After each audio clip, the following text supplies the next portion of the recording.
তৃণমূলের রাজ্যসভার সাংসদ সুখেন্দু শেখর রায়কে তলব করল লালবাজার। তাকে বেশ কিছু বিষয়ে জিজ্ঞাসাবাদ করা হবে বলে খবর। রবিবার বিকেলের মধ্যেই তাকে কলকাতা পুলিশের সদর দপ্তরে হাজির করতে বলা হয়।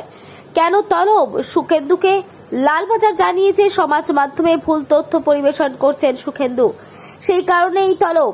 একটি পোস্টে তিনি দাবি করেছেন, আরজি করের ঘটনার 3 দিন পর ডগ স্কোয়াড গিয়েছিল হাসপাতালে। কেন এই বিলম্ব তা নিয়ে প্রশ্ন তুলেছিলেন সুখেন্দু। পুলিশের দাবি এই তথ্য ভুল।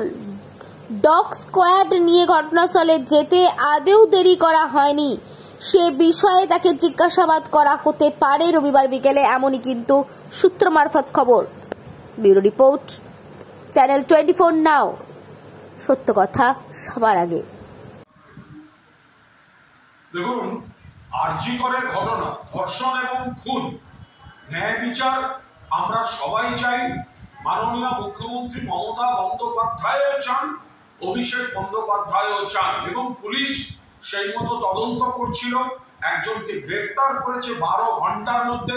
মুখ্যমন্ত্রী ফাস্ট ট্র্যাক কোর্টের কথা বলেছেন, ফাঁসির কথা বলেছেন। এখন ওটা সিবিআই এর হাতে চলে গেছে।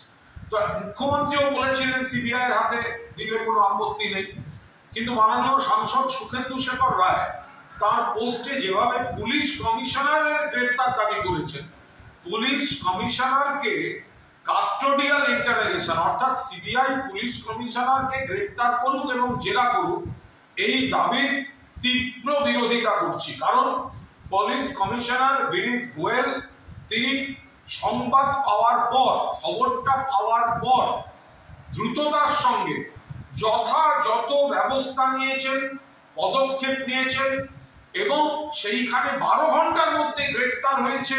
তারপরেও জেরা চলছিল, আর 3-4 দিন সময় চেয়েছিলেন মুখ্যমন্ত্রী, আরো হয়তো বড় ব্রেক থ্রু করে ফেলার জায়গায় ছিল।